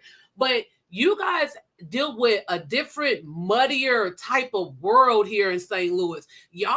Y'all are still dealing with a lot of segregation. Like, I'm from Iowa, and it's not as segregated as this. You know what I'm saying? Like, that tells you something. So when I look at St. Louis Black women, I'm like, oh, they walk with the heaviness in their shoulder because they carrying so much. Somebody need to go take that off their shoulder. They talk about, St. Louis Black women, they a little rough. Yeah, they rough because ain't nobody there making them where they don't have to be rough. We have to be rough. So we need to start creating a space where women ain't gotta be rough. We ain't gotta work hard. We gotta start creating events for women where we can come. And I can't wait to teach y'all about the different type of bath oils that y'all can have in y'all bath water. I can't wait till we have positive events and positive connections with Black women where we're not talking about the struggle. We're talking about the riches. We're talking about the blessings. We're talking about the new events. We're talking about the expansion of our organizations. We're talking about our kids going off to college. We're talking about the grant monies coming in. We're talking about how we love our Black kings and our Black wives. And, we're talking about all these beautiful, positive things when we come together collectively. And I think that's where we start selling the dream of is to have Black women in the community supporting each other. We got to make it look good. And it is good. We shouldn't have to. We shouldn't have to. It ain't right. That's a sauce. Now, this is a sauce that we should get lost in. I totally agree with you. Is that Queenie, real quick, Queenie, you know what? I have to say thank you, because a week ago I had a chance to bring a lot of strong Black women together that I know for a celebration. To Vanna and anybody watching, if you came out for a Planned Parenthood Stand with Black Women event, it blew me away. There was some great panel, great conversation, this and that. And your energy when you were talking, Queenie, I was feeling that's how I felt that day. When I was looking around, I was seeing everybody, I was like, what? Hey! And it was just like all these like Black friends of mine, and I'm telling white people, celebrate Black women. And they're like, yes, Tiana, we love Black women. And I'm just like, go, y'all. Go, girl, get this. Y'all get this love. Y'all get so yes, you made me like get goosebumps. I had to say thank you. If you are watching this right now, thank you so much for turning out for that event. And we need more of those events just right there. Look how excited, all the excitement. We got people in the chat. Queenie, I need you in my life. I need you, Lakeisha. I need you. We need each other. Okay. We need each other. Yes. We need each other. And we need each other. We need each other. I think if we don't take anything away from the day, that we really have to take that. Let's get to know each Black woman that we encounter for who they are authentically. Let's be open to that. Let's be open. Let's have passion. Let's allow each other to have grace when we're communicating with each other. I think that's really important. And then after we get to know each other, after we allow people to have grace and space to be their authentic self, then let's say, what can I pour into this person? What do I need from this person? What do I want from this person? How can I pour into this person? I'm looking at all of you right now. I'm looking at Vanna like, oh my gosh, she got this drive coming up. I've already donated clothes. I was in my closet again. Like, what else can I give up? I'm looking at Carmen, who said, oh my God, Queenie, I need you to help me with a meal plan. I'm here for you, Carmen. Tiana, I don't even know how we're going to work together, but I know I got a new sister and we will be, and then Miss Alicia, you so motivating down there. When I think of a community advocate, I don't even know all your work, but I know you at the front center and I know ain't nobody messing with you. You know what I mean? I know I could call on you and you going to make sure I get it done and get it close to that. You know what I mean? So it's like we got to give each other that space to learn each other and then see, how can I pour into you? What is it that you really need or what you want? And then be open to that. And let me say this, because that's one thing I feel like is another thing. If we stop approaching people with motives, If you can just say, I want to help this sister out today, however, I do that a lot. Like, I might see a struggling mama with an infant. I'm like, well, can I help you here? Or can I do this for you? Like, sometimes you just have to pour into somebody, a Black woman that you see, and not expect anything back. Stop coming with the motives and the ego and the agendas. Like, let's literally come and be like, I legit want to support you because you dope. I see the work. Like, I want to support Village of Moms because I know they doing some dope stuff. I want to work with Tiana because I know she about really trying to bring on the next. Like, I want to work. If nothing else come out of that, I appreciate being in the space to work with you, to support you however I can. If we get that and that know that whatever is for us is going to come regardless, and you, like you said, Tiana, once you support somebody else, I tell people all the time, word of mouth is where it's at. If you support one person and they be like, hey, she just looked out for me, man. That was real dope of her. Like, I don't even know her. Girl, she looked out for me. I'm waiting on some people. That's she looked, I didn't even know who she was, like, on some street. Just because Black woman you are, I see you, sister. I see you. And if you struggling, let me help you as much as I possibly can. It could be just saying hi. We don't even do that no more. We don't even say hi. Yes, we do. Yes, we do. Yes, we do. We just ain't doing it enough. We ain't doing it enough. We ain't doing it enough, right? I love when an older Black woman say, "Hey, baby," automatically she my grandma. Yeah, I hear her say, "Excuse me, baby, can you help?" And that's yes, a whole grandma. Automatically. The age difference. I love how we have that diversity here on this conversation too. Like, you know what I mean? Like, we talk about how like older women hating on the young girls. I'd be like, let me tell you something, little 20-year-olds. I will take you under my wings, sis, but I ain't going out to the club with you because my knees ain't about that life. If you ain't exactly doing it, okay. I'll leave you at the club. But listen, if you have an older mentor, I do encourage you to get you a younger mentor. I got me a dope 20-year-old. I'm 39. I got me a dope 20-year-old because she knows stuff about Instagram and social media that I'm not about to mess with. I got a teenage daughter. She don't even know it. She my personal assistant because I don't know. So just as much as we want them to like learn all the things from back in the day, y'all better grab y'all one of them millenniums, grab y'all one of them young kids because they know and see things that we're not even going to put our mind on. So if you got a mentor, get you an OG and then find you someone younger. Yes, and just keep passing on the knowledge, the wisdom, the support, and all that good stuff. Vanna's my young mentor. So Vanna, She's doing such a wonderful job of whipping me into shape. Like, Tiana, you sure we going to this room? I'll be like, well, maybe we shouldn't go in this room, girl. Let's just go out to eat. So Vanna, I want to bring up something that we have not yet touched on, and I think it's important that we touch on. I understand that we are blaming, well, not blaming, we are holding Black women accountable, and we're making sure that Black women understand that we are each other's sister keeper. But one thing that I will say is that what keeping up this sister drama or this sister mess is Black men. Let me explain why I say that. Because when I see a lot of videos on World Star, Facebook, Instagram, Twitter, and all this, I didn't know they had a Black sweater. And when you say get you some young folks, my young son said, "Mama, it's a Black sweater." I'm like, I thought sweater was a sweater, but anyway, so there's a Black sweater. So on Black sweater, they condoning Black women fighting each other. Now, when you got them little girls and some booty shorts on and some kitty shirts on with little babies running around crying and stuff, but guess what they fighting over? They fighting over these men. And guess who videotaping them fight? The very men they fighting over. And so, and then when they say that, well, ain't no queens out there, but ain't no kings out there, because a real king is not going to sit up there and let queens fight.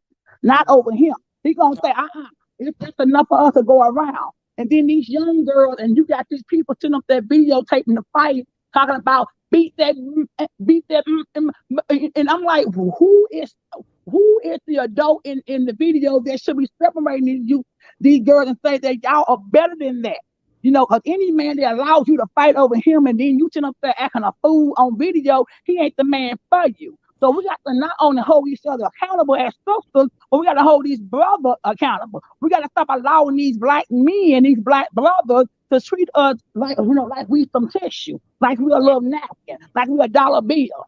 You know, because when these little girls is learning from us, They see older women doing all of those things, and they think that's just what they need to do because a lot of these young girls don't have fathers in their household. They don't have positive male role models. Yes, we got basketball coaches. Yes, we got male principals. But guess what? When you look at the video, the TV news, these principals are molesting these girls in their office.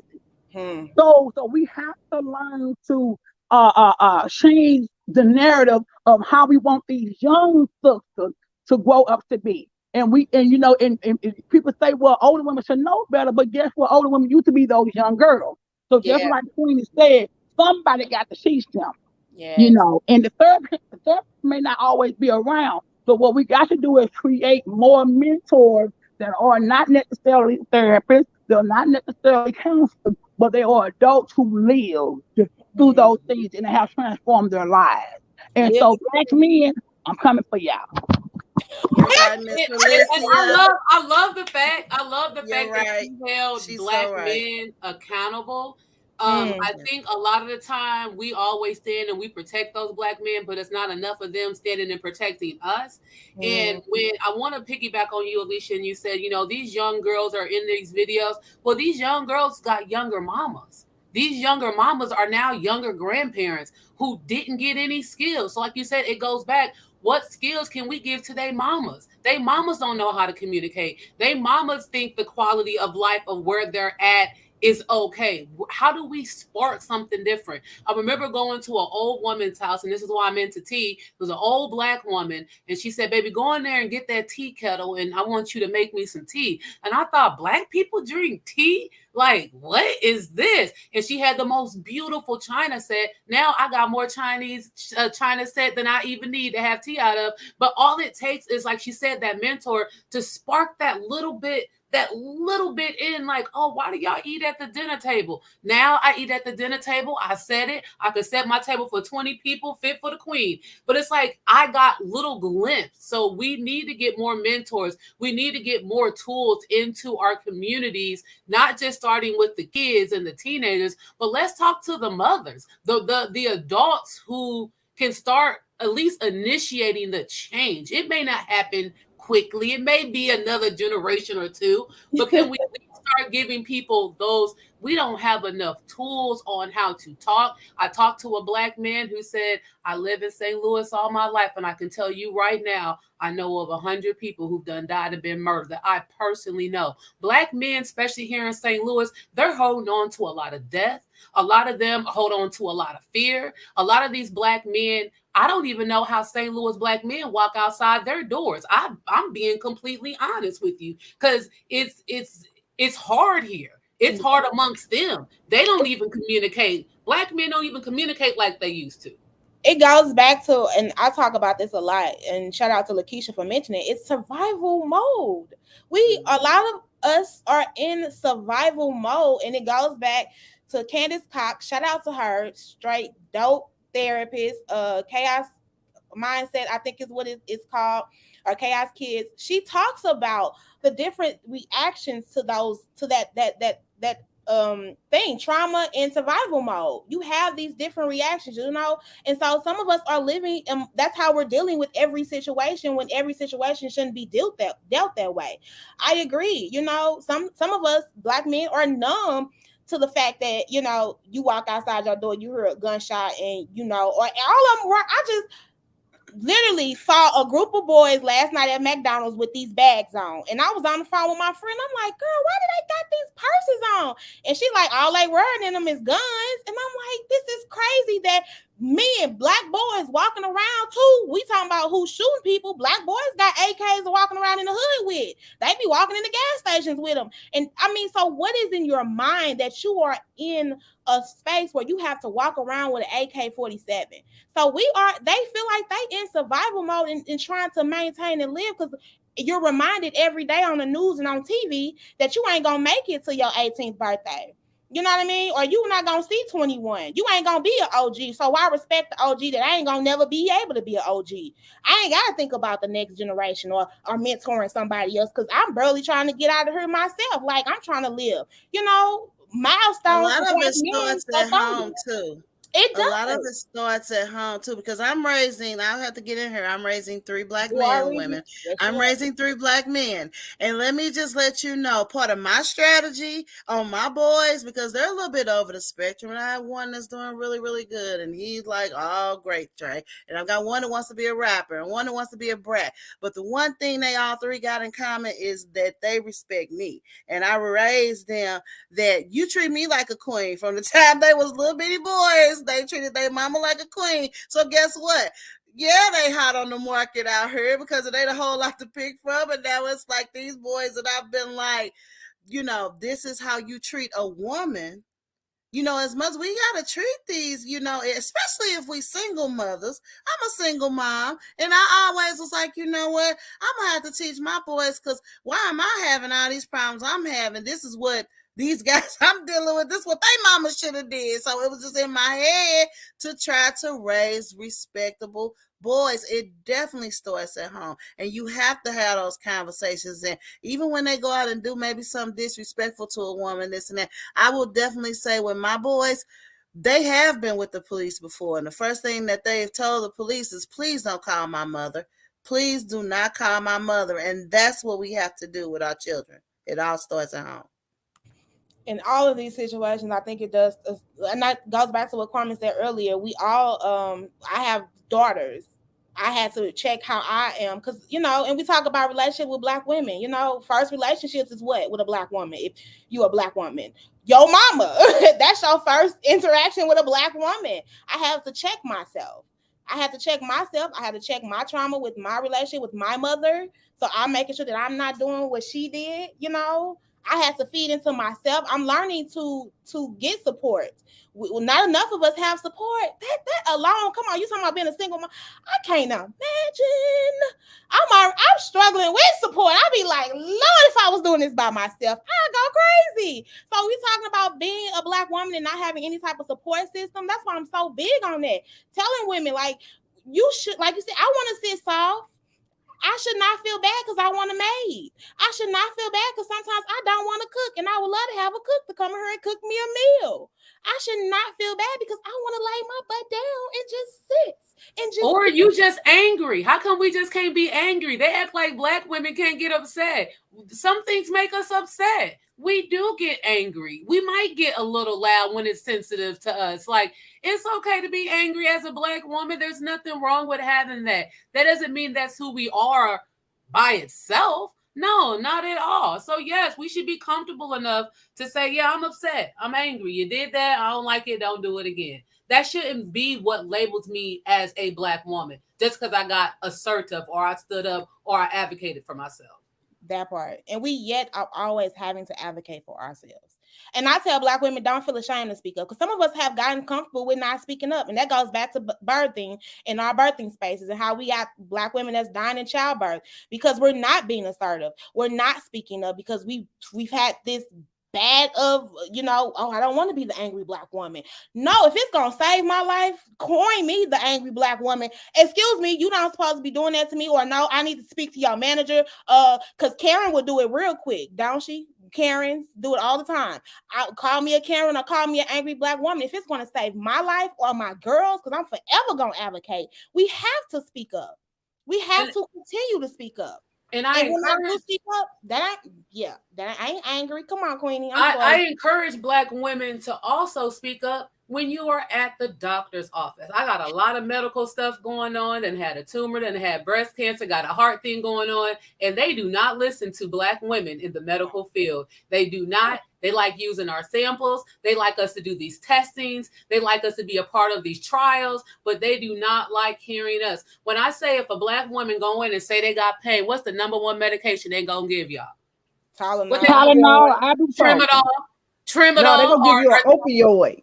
That's what they gonna give you. Or tell you to go get some over-the-counter medicine. You know what I mean? So it's usually the low grade. They start with the lowest grade first. Yep. Then if you got to keep advocating for you to get the qualities. I was going through a miscarriage, and I was like in pain, and they coming to me with some Tylenol and ibuprofen. I'm like, this feels like labor contraction. This is not normal. I need some. Give me an epidural. Like, I'm in labor, but I'm not in labor. Like, I'm in pain. That pain from a miscarriage was worse than the pain that I experienced in childbirth. I still remember that, and it was traumatizing to me because I kept having to tell them I'm still hurting. I'm in pain, and they didn't. Like you said, they're not listening. And y'all, we can go. I mean, there's so many ways we can go in these conversations. And that's why it goes all back to Black women supporting each other. We need to be in these spaces to support and advocate and help one another because, right, we know they're not listening to us. But when you get in the room, sis, don't switch up on me. You become my ally or my advocate too and say, no, wait, don't do that to her because you understand what I'm feeling and what I'm going through right now. Like, don't switch up on me. And I feel like a lot of that is happening. We get to a certain distance or we get to a certain space in life and we get to a certain status and we ready to switch up and be like, oh, well, I made it out the grain or I made it. You on your own. No, it goes back to like, how can we, let me help you. Let me help you. Help you. You. And listen, we're not saying help you to the point where you exalt yourself. There you go. We're not saying you help people to when it's uncomfortable or if it doesn't match up to your values or if it doesn't match up to a certain mission. I'm easily moved by anybody in their story. If you tell me you got something going on and I feel like Neeks or myself can come in and assist, I'm going to do that. I had to find balance in that. Everyone's not worth your Black woman excellence and your talents and your connections and your skills, or other people want you to move quicker than what you can move. You see what I'm saying? People be wanting you to jump, rattle, and roll, but it's like, oh, I don't even move like that. I jump, then I roll. You know what I'm saying? So it's just like, I may not rattle. You know what I mean? So it's like you really... I don't know. It's just it's really hard when you're trying to help other Black women when you don't show up how they want you to show up, or when you don't move as quickly as they want you to move, or you're not doing what they want you to do. It gets discouraging on the other end. Like, I get when someone's moving too fast, are they shaking too fast, are they just all like this? The first thing I do is go run in a hole. I get everything they said and I sit back and I analyze it and I think about it and I try to understand it. You know what I mean? Yes. But that's just who I am. Yes. That's why I said you have to learn each other and let people show up as their authentic selves. If I can't move fast, that don't mean you gotta slow down. Maybe since you keep moving, and catch me later, maybe not. There's no problem in that. Now, if I move too slow and it works for me, hey, you keep moving. Like, it just we have to let people with Black each other as they are. And if it does not work, that's okay. That's the part that I want us to get. It's okay if it does not work, so that we can still do what we need to do to support whoever else that we can shake and move and rattle with. Stop bringing, again, I think I'm with you. Like, it's not going to, and I guess the thing, and we're going to leave this on this note, the thing that I'm going to give advice on, and I want you all to do the same as we leave out and, close out. My advice to Black women is don't expect people or other Black women to show up how you show up, because we are not all the same. We don't all have the same situations happening. We don't have the same experiences. Everything around us is different. So trust that what I'm giving you is who I am. And if you can't mess with that, you can't mess with it. It's okay. Move on. But don't. It's not personal. It's not personal. I'm just saying, it's not personal. What's up? Since you said that, like, you wouldn't have had this show called Sisterhood if you didn't already know the pod of dope sisters that is out here in the community doing what they need to do, uplifting the next Black woman. We can go on and on. I know a whole bunch of them. Some of them in the chat. Again, right, I ain't gonna shout them out. A bunch of them, but we also know society. We're having this conversation because society is putting a norm on us culturally that is showing that we can't. I agree. But I work with some y'all on this panel. Shout out to Kelly McGowan. Shout out to my old crew. Shout out to Toby in Texas. That's my home girl. Shout out to Charnel. Like, that's when I was out there in the hood getting them 50 Hennessy. I still chatted up with them. You hear me? But I also got my new crew. I mess right. with Tiana. I'm with you, Kwame. I know because I'm around here with sisters. But I also know that there's a conversation, there's a spike in, there's a thing that's put on our smoke that Black women cannot work together, and we're not a sisterhood. I know that. But I'm gonna tell you, Shavannah, you already know. People can say whatever they think. Hello, but we showing them that's the thing. We showing them that we are those dope women who can stick together, talk, and bring up the next woman behind us. So it might seem like I said, it's taking a minute, but when I look back and all I see is Black women helping the next Black woman up. That's what I see. And our children are going to look back on these type of shows and they're going to say, see. So I do these things because this is it's a track, right? Like, we have literature from, in the 60s that we see when they were fighting the good fight. So we know how that was, right? So this is something for them to be like, see, they was talking about it. They said that we was doing it. This is the tool. We're telling them what to do. So we gotta have to keep conversations. Just because we're doing it behind closed doors and it ain't showing, we have to show it though. We have to put it online. These were the kids at. I'm hoping some young teenager girls will see this show. I'm hoping they'll be like, look at them Black women on their show. Look, you said you didn't see no representation of you, like Black women when you were growing up on TV, or positive ones. Here they are. Here our faces are. We have to put them in these spaces. So that don't let one discourage you. I'm glad that I haven't let one bad relationship with a Black woman make me feel like I just didn't want to ever deal with another Black woman. It seemed like it made me go harder, and it made me prove that, you know what, she tripped. You know what I mean? Just basically, she tripped, and I'm gonna show her how she tripped, because now at this point, I'm just gonna flower, water all my Black sisters. And if I got the platform for them, I'm bringing them in. Yeah, that's just how it is. Yeah. And you doing that, Tiana? You doing it? I'll see you at the next meeting. Hello. We all doing it. We are all doing it. Anybody? Yes, I'm sorry. I did mean to say we are. Shout out to Tiana. Let me say this, Tiana. You said your advice was don't let one bad apple spoil it for everyone. I agree with you on that. If someone wants to reach out or connect with you, how can they do that as we leave out? Because that's what we're going to leave out on. Come on, Tiana. How can one person, or how can people reach out to you? If you want to connect with me in my work role with Planned Parenthood, you can email me, and it's Tiana.Maga. My name is on the screen here, and then at ppslr.org. And my personal cell phone number, I will give that because so many people already have it. It is 314-480-2890. But I'm going to tell you, and you better ask Vanna, get ready. Because once you get on and I'm trying to bring you along, I'm going to send you so much stuff to attend. It is going to blow your mind, because I got so much stuff to attend that I need Black women in these rooms. Y'all deserve to be in these rooms.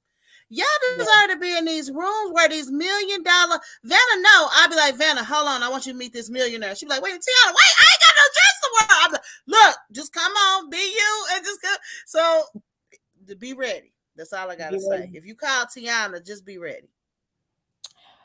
Okay, Carmen, advice to Black women on sisterhood and bonding and working together, and then how someone may be able to reach you. Come on, Carmen.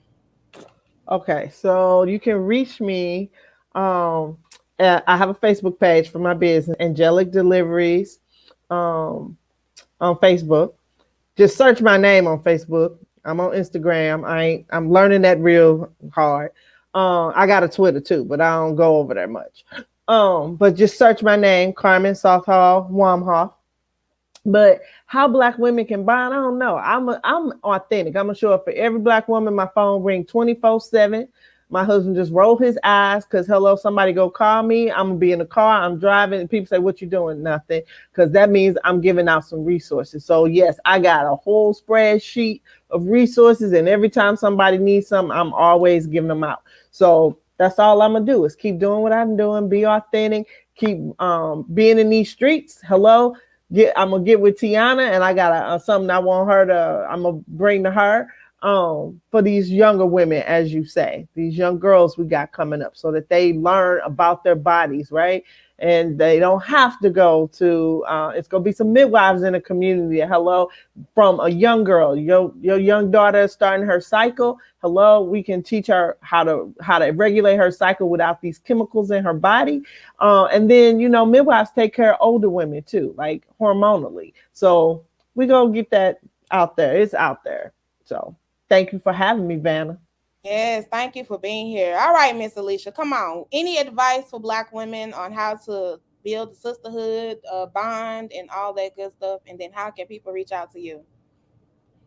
Well, my advice to young sister, middle aged sister, and older sister, yeah, I gotta say older sisters, but is that um never underestimate your value. Never underestimate what your power as a black woman. Never let anybody tell you what you can and cannot do.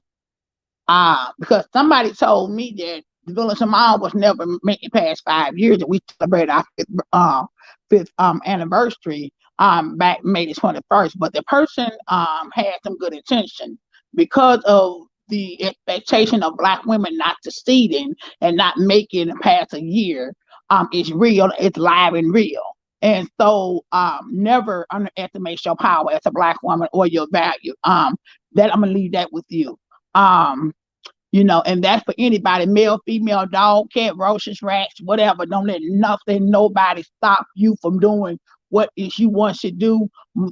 Reach the stars, the heavens, the clouds, however far your dreams go, because dreams do come to pass.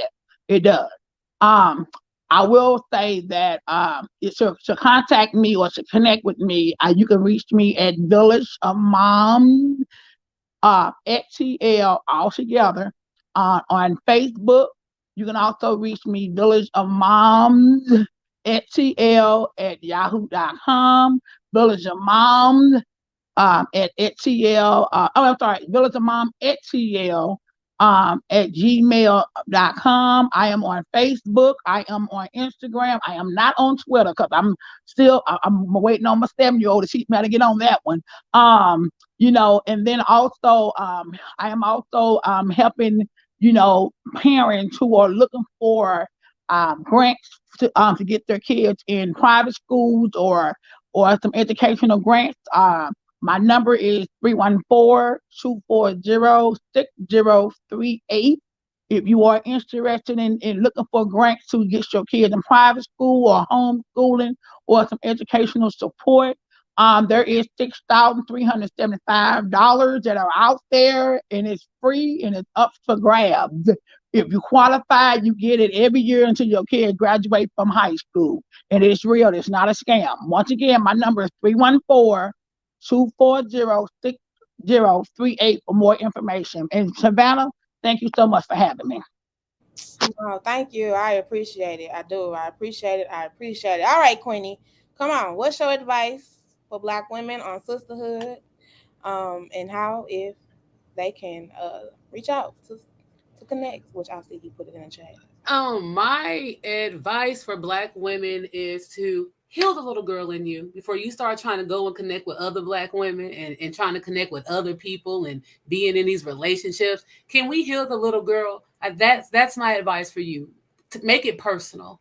Make it personal on how to heal that little girl in you, because you walk into a different space as a woman, and then you're being able to show up as your authentic self, because now you're not questioning it, because the little girl, you done assured her that you're okay. So now your adult self can be present and you can move forward and build more positive relationship with other Black women.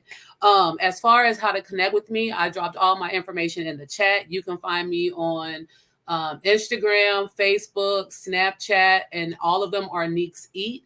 If you need help with starting a backyard garden, culinary skills, how to can, how to make homemade noodles from scratch, how to preserve food. I teach you how to shop, how to budget groceries, how to budget your EBT.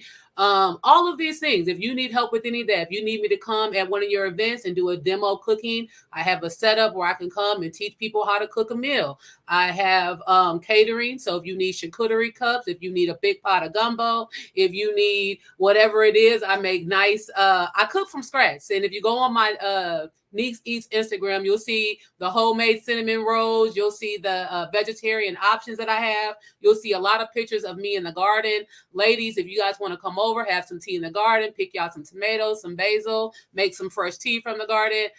I'm that person. So if you have an agency, if you have an event, you need someone to come show some healthy options. If you need someone to come and do a demonstration on how to can pickles and tomato sauces, or you just need someone to come and talk to women and teach them on how to heal that little girl, motivational speaking, poetry, if you need me to be an MC, like I'm that one. Y'all just call on me, pull on me, and I got y'all. All right, y'all. Thank you for being here. All of you Black women, all of you have been a part of my circle and my space so far. So I appreciate it. Whew, y'all, we unpacked a lot. We did. Before we end, I just want to uplift. Shout out to me. Yes, I am going to praise me. Okay. Shout out to me as a Black woman. This has been a lovely ride for me though. This has been my most vulnerable space that I have been in and been doing and delivering.